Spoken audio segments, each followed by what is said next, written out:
साबिक कारपोरेटर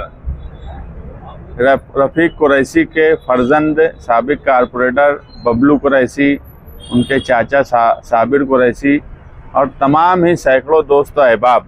और उनकी फैमिली के जिम्मेदारान आज समाजवादी पार्टी में शामिल हुए।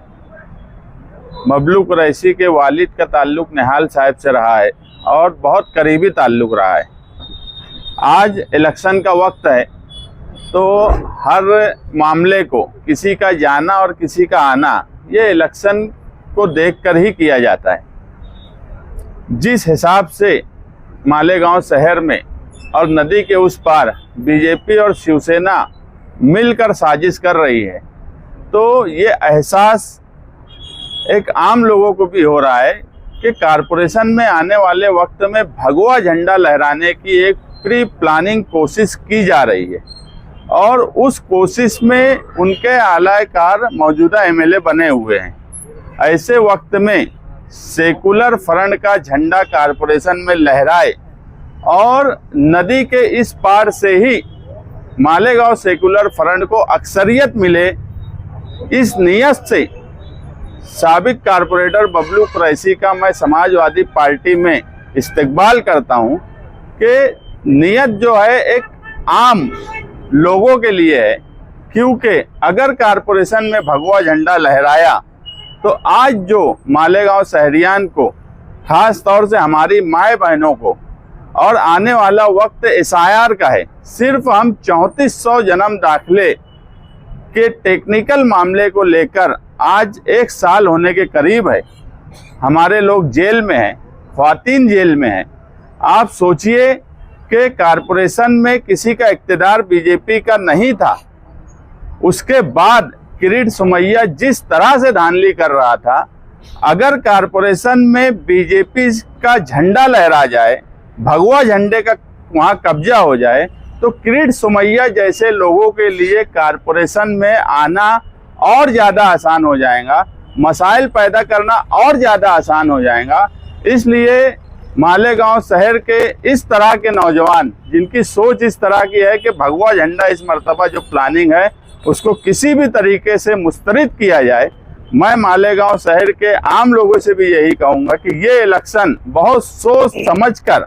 फैसला करने का है कि तुम्हारी बुनियादी ज़रूरत के साथ साथ तुम्हारे तहफ़्फ़ुज़ के लिए कौन सा फ्रंट खड़ा है और साल भर से तुम्हारा तहफ़्फ़ुज़ कौन लोग कर रहे हैं। ये सब बात को सोचने का वक्त आ गया है, क्योंकि इलेक्शन यौम हिसाब होता है और यौम हिसाब का वक्त आ गया है कि 1 साल से 6 जनवरी को मालेगांव शहर में एसआईटी बनी।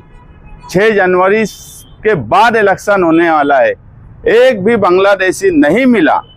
लेकिन जिनकी जिम्मेदारी थी 6 महीने में एसआईटी रिपोर्ट को सरकार के पास से शाये करवाने की, उन्होंने अपनी जिम्मेदारी नहीं निभाई। हमारा इस इलेक्शन में किसी भी तरह से मालेगांव के इस हिस्से के लोगों से मुकाबला नहीं है। सेकुलर फ्रंट जिस हिसाब से ज़मीनी तौर पर अपना काम कर रहा है, हमें पूरी उम्मीद है कि मालेगांव शहर में इस मर्तबा अक्सरियत नदी के इस पार से मालेगांव सेकुलर फ्रंट को मिलेंगी। और मैं यहाँ आए हुए बबलू कुरैशी,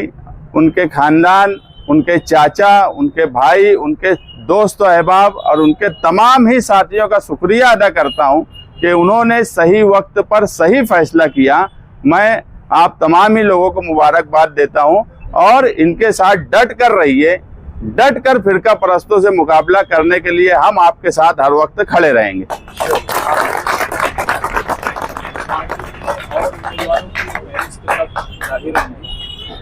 हमारी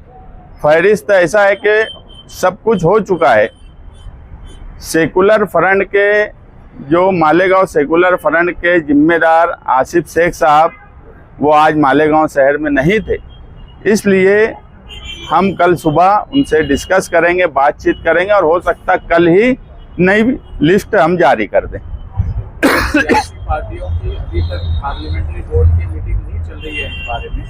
वो अभी तक फाइनल स्टेज में नहीं। ज़मीनी सतह पर उनका काम नहीं हो पा रहा है। आप ये बात समझिए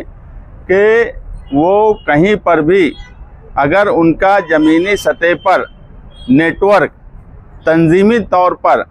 जब आज मैं मौजूदा एमएलए का बयान सुना तो उनकी तो आपस में ही लड़ाई है, उनकी लड़ाई आपस में है, मौजूदा एमएलए की मुकामी एमआईएम वालों से ही लड़ाई है। और वो खुलकर आज सामने आ गई कि वो जो लोग जिसको टिकट की बात बोल रहे हैं, बेचारे 2 व्हीलर पे बाप बेटे दौड़े दौड़े आ रहे, ये भी फॉर्म तक दे रहे, और वो साफ झट से बोल देते हैं कि उससे मेरा कोई ताल्लुक नहीं, वो नहीं फैसला करेंगे, मैं करूँगा। हम जो बार बार बोल रहे हैं कि हमारा मुकाबला डायरेक्ट भगवा फिरका परस्तों से है, और बाकी जो पार्टियां हैं वो आपस में ही लड़ रही हैं, उनका मुकाबला आपस में ही है कि कौन कब्जा कर ले, किसका मेंबर वहां फिट हो जाए, इस्लामाबाद वाले अपना फिट कर लें कि नयापुरे वाले अपना फिट कर ले, ये झगड़ा है। हमारा फ्रंट, हमारा इत्तेहाद इतना ताकतवर और इतना भरोसे का एक दूसरे पर कि अभी तक अगर हम कहीं पर बोल दे कि यार यहाँ पर हमारा कैंडिडेट चलेगा तो वो नहीं बोलते, और कहीं वो हमको बोल दे कि यार यहाँ हमारा कैंडिडेट चलेगा तो हम नहीं बोलते, क्योंकि हमको पता है कि कुर्बानी देने का वक्त है। फिरका परस्त अगर इस मर्तबा आ गए कारपोरेशन में तो यकीन मानो ये शहर के लिए आगे मुस्तकबिल में सबसे खराब वक्त आने वाला है, क्योंकि एसआईआर जब शुरू होगा, एसआईआर पूरे जितने मालेगांव शहर के लोग हैं सबका होगा, और कहीं ना कहीं वो कारपोरेशन के जरिए उसका एक काम काज होगा, तो उस वक्त वहाँ पर ऐसा फ्रंट कब्जे यानी इख्तियार पर रहे जो उनको कंट्रोल कर सके और मालेगांव शहरियान को तहफ़्फ़ुज़ दे सके। कारपोरेशन में जिस तरीके से भगवा झंडा लहराने की साजिश हो रही है, इसीलिए मैं समाजवादी पार्टी में शमूलियत इख्तियार कर रहा हूँ, और कारपोरेशन में भगवा झंडा ना लहराए, इसलिए पूरी कोशिश करूँगा कि समाजवादी पार्टी से मैं चुन के आके इसे रोक सके।